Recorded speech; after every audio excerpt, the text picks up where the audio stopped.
Swayam Prabha. Digital India. Educated India.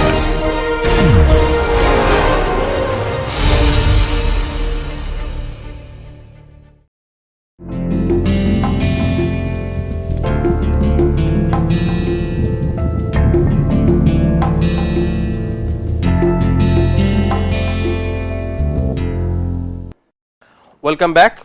So, as we have decided in the last lecture that we will be taking one more example problem on permeability in soil. So, the problem 11 says the subsoil at a site consists of a fine sand layer sandwiched between a clay layer at top and a silt layer at bottom. Okay. The coefficient of permeability of the sand is 100 times that of clay and 20 times that of silt, while the thickness of the sand layer is 1/10 that of clay and 1/3 that of silt.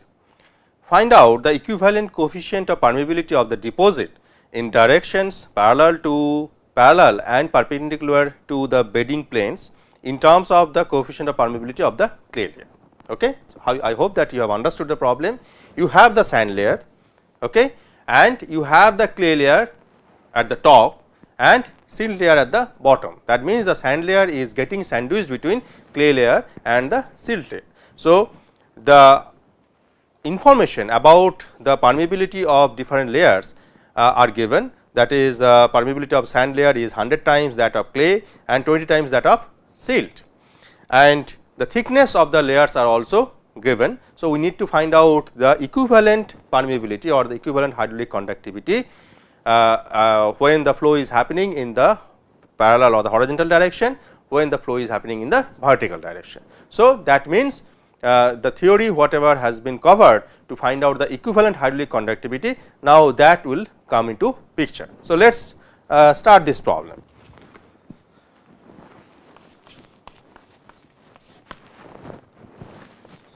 Let K be the coefficient of permeability of the clay layer. Okay. Therefore, coefficient of permeability of sand will be how much, and that is given in the problem, right. The coefficient of permeability of sand layer is 100 times that of clay layer. So, it will be 100 K, fine. Similarly, coefficient of permeability of silt layer will be how much, that means, the coefficient of permeability of the sand layer was 20 times that of silt layer. So, that means,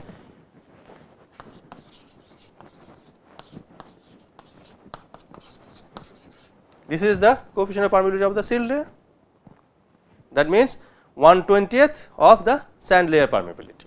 Okay. Again,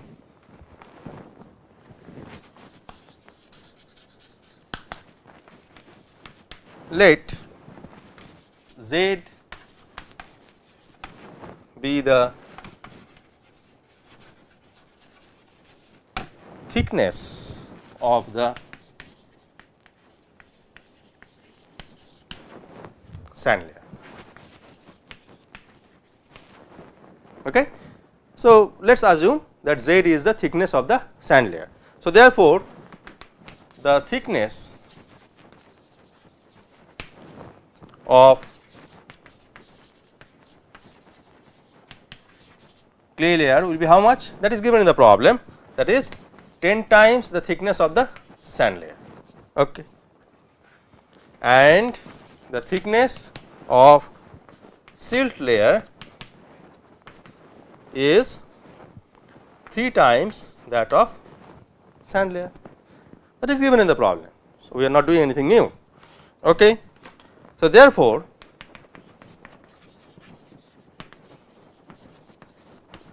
equivalent coefficient of permeability parallel, that is horizontal direction, parallel to the bedding plane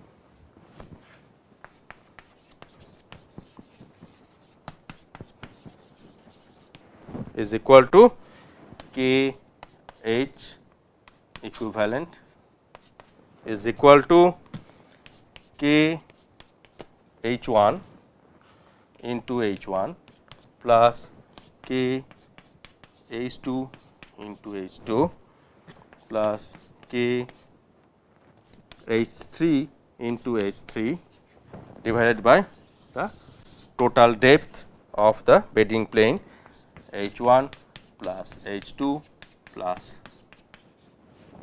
H 3, right. So, this can be simply written as summation of I equal to 1 to 3 K H I by summation of I equal to 1 to 3 H I. Okay. So, this is the expression already we have derived for equivalent hydraulic conductivity for parallel or the horizontal flow, right. So, now if you put the values, so you will be getting K H E Q is equal to K into 10 Z, right, that is the permeability of clay layer multiplied by the thickness of the clay layer plus 100 K, that is the permeability of the sand layer, that is the second layer basically, into, and what is the thickness Z, plus 5 K, that is the permeability of the silt layer, and the thickness of the silt layer is 3 Z divided by 10 Z plus 3 Z, which comes as 8.93 K. So, if you know the permeability of the clay layer, that is nothing but K, okay, you can find out the equivalent permeability of the soil deposit in the horizontal direction, okay, that is KHQ is nothing but 8.93 K. Okay. Now, we will go to the second part, that is the equivalent hydraulic conductivity in the vertical direction. So, equivalent coefficient of permeability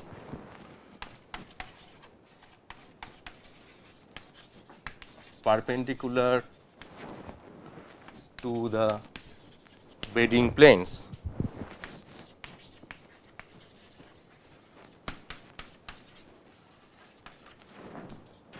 perpendicular means vertical direction. Okay.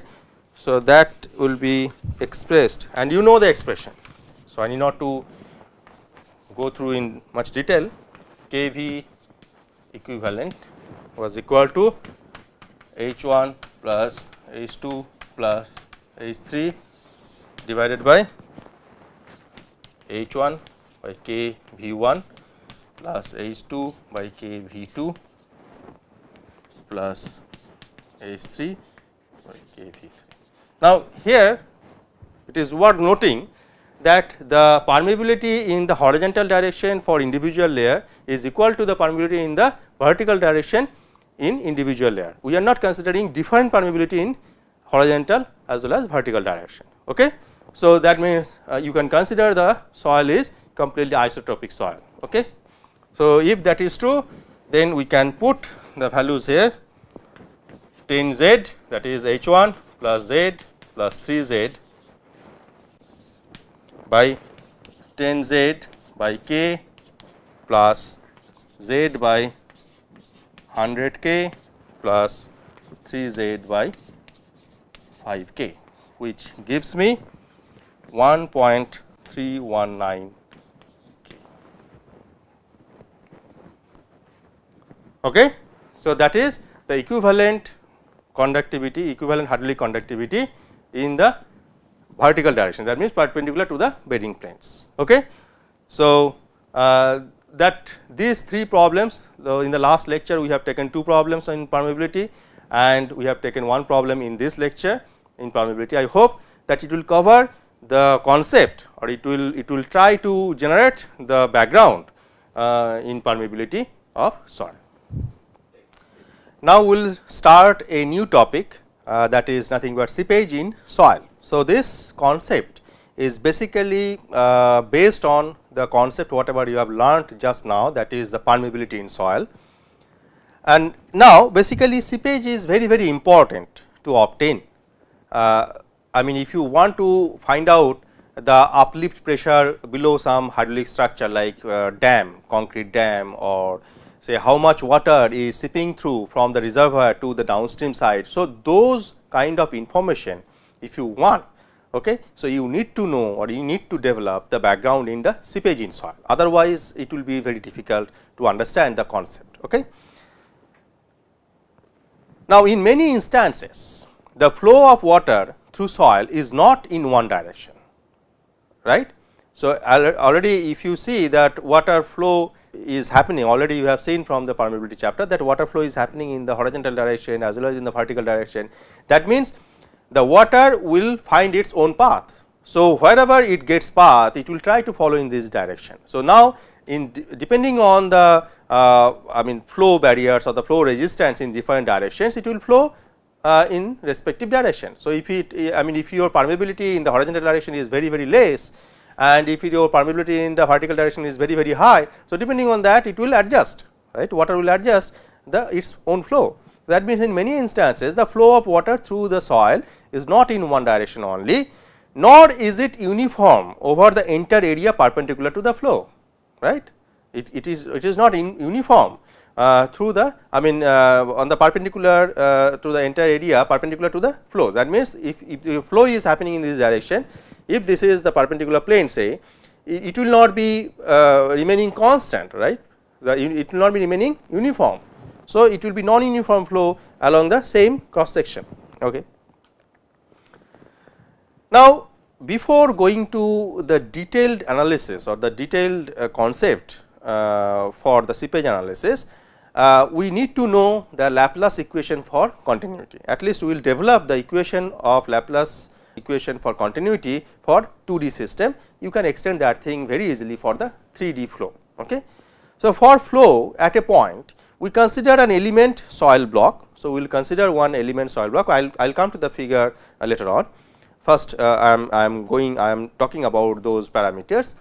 Now, we will consider one small soil element. Okay. The block has dimensions of dx, dy and dz along the respective x, y, z direction. So, you have dx in the x direction, dy in the y direction and dz in the z direction. So, this is a kind of cube. Okay. Let Vx, so we are considering 2D flow to develop this Laplace equation of continuity, however, it can be extendable to the 3D flow with very ease, right. So, let Vx and Vz be the components of the discharge velocity in the horizontal and vertical directions. As of now, we are very familiar to what is discharge velocity and how we can find out the discharge velocity from our previous topic in permeability, right. So, Vx and Vz are the components of the discharge velocity in the horizontal direction, that is. So, that means, we are considering x direction as the horizontal direction and z direction is the vertical direction. So, Vx and Vz are the discharge velocity components along the x and z directions. Now, this is the basically soil block, we are considering soil element, small soil element. So, as you can see that this is the block, along the x direction you have dx dimension, along the y direction you have dy dimension, along the z direction you have dz dimension, and the flow is happening, that is inflow is happening from this direction from left to right. So, that is the entry, that is the velocity at the entry level or the inflow, that is Vx is the velocity, whereas when it is exiting the soil block, it will be, you will be having some increment because of your mathematics, you know that incremental flow. So, Vx plus del Vx del x dx. So, that is your incremental velocity when it is exiting the soil block. That means, your inflow velocity is Vx, whereas outflow velocity is Vx plus del Vx del x dx. Okay. And now that is happening on the cross section of this block, that is Vx into dz, this side into dy. So, that is the cross sectional plane through which the inflow is happening. Even in the outflow, the same cross section is remaining, that is dz and dy. Similarly, your flow is happening from bottom to top. So, that is Vz, that is your inflow velocity, and that is your outflow velocity Vz plus del Vz del z dz, and it is happening over the cross sectional area dx into dy, right. So, dx in this direction and dy in this direction, right. So, along this cross section your inflow is happening in the vertical direction, and along and your outflow is happening in this direction. Okay. So, have you understood this flow is happening through the soil element. Now, the rate of inflow in the horizontal direction is equal to Vx into dz into dy, as we have seen, Vx into dz into dy.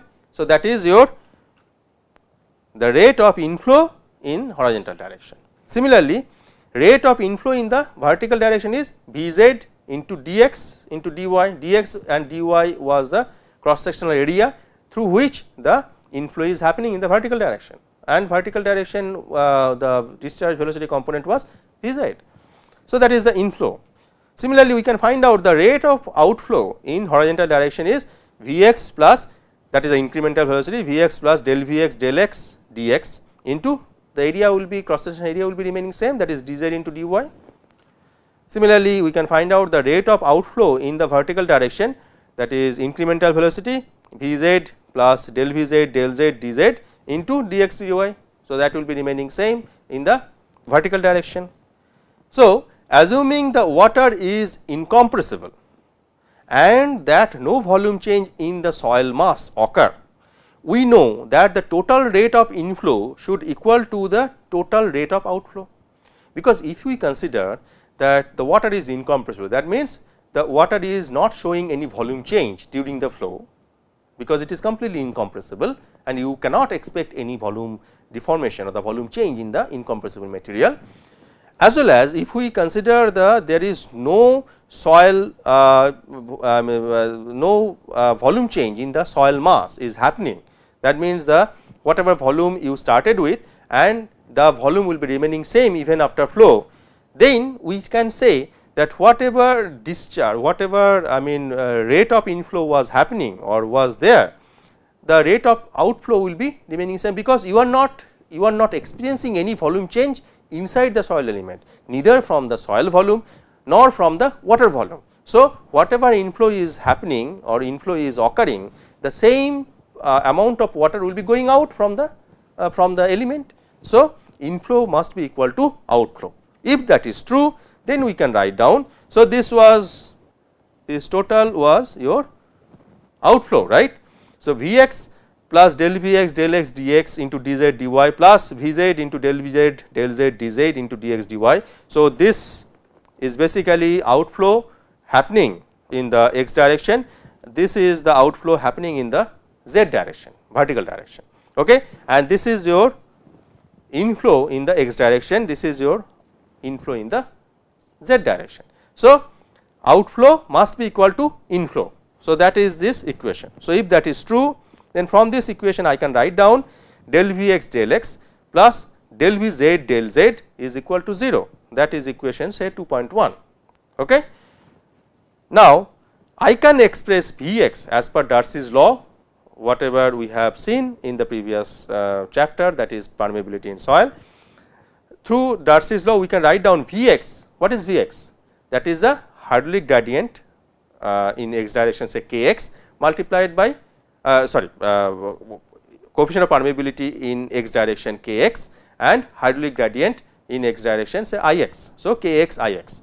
What is Ix basically? Kx into del h del x, where h is the head loss, right. So, along x direction you are experiencing some head loss, and that is causing the velocity, right, from x direction, from upstream to downstream or whatever is happening.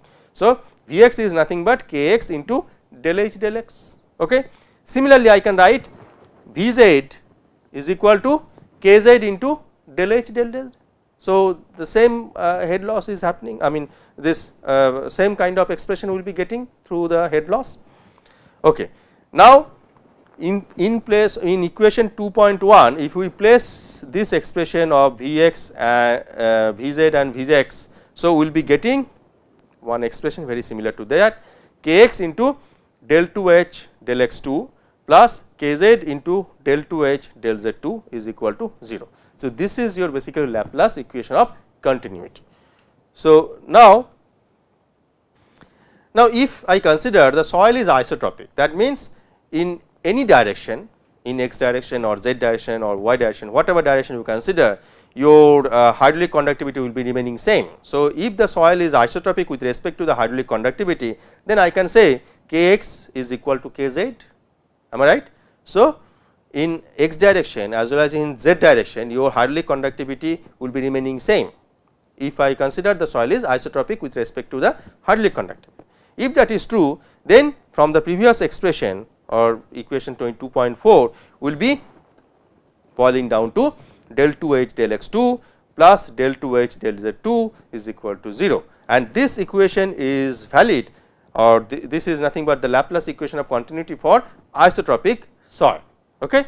In anisotropic soil, we have seen the previous equation which is giving me the continuity condition. Now, let us consider 1D flow problem in which a constant head is maintained across a 2 layered soil. Okay.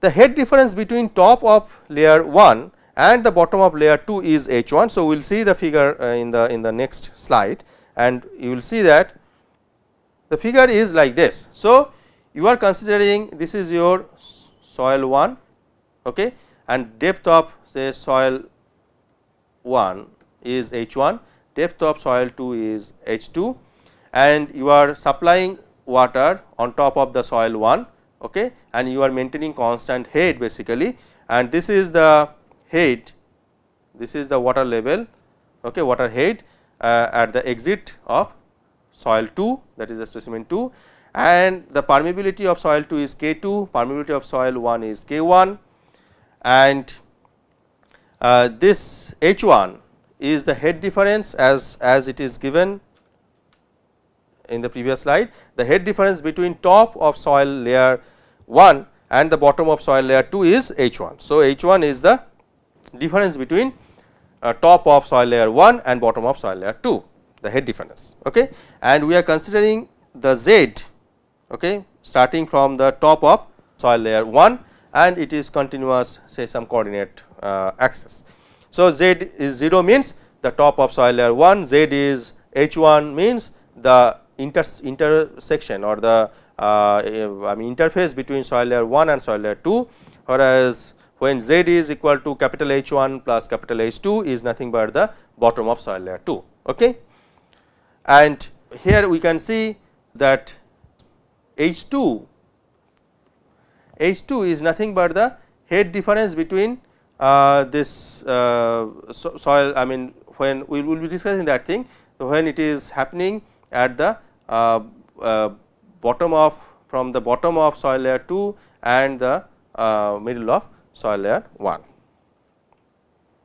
Okay. So, the continuity equation in 1D it will come down to, because we are considering the flow in the z direction say. So, that will be nothing but del 2 h by del z 2 is equal to 0. Okay. So, if you solve this partial differential equation, it will be taking this form where small h equal to a 1 plus z plus a 2, where a 1 and a 2 are the constants, right. So, to obtain a 1 and a 2 for flow through soil layer 1, you need the boundary conditions. Now, the boundary conditions are, first condition is at z equal to 0, h is equal to h 1, right. So, head was h 1, at z equal to 0 means at top of your soil layer 1. Now, at z equal to h 1, that means at the interface your small h was equal to H2, right, as we have decided, as we have seen in the figure that small h, that is the head. I mean, if you consider the bottom of, I mean the water level at the bottom of the soil layer 2 is your datum, then small h1 is the head at the top of soil layer 1, and at the end of soil layer 1 the head will be H2, which is measured from the, if you go back to the figure you will see that, yes, in this figure you see this is your H2, okay, as we have marked here. Okay. So, now if you put these boundary conditions, you will be getting A2 equal to H1 and H2 is equal to A1 plus H1 plus H1. So, from there I will get A1 is equal to minus H1 minus H2 by H1. Okay. So, I will stop here today.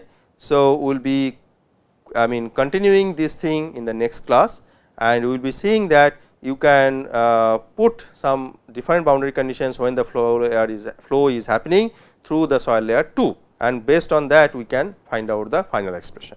Thank you very much.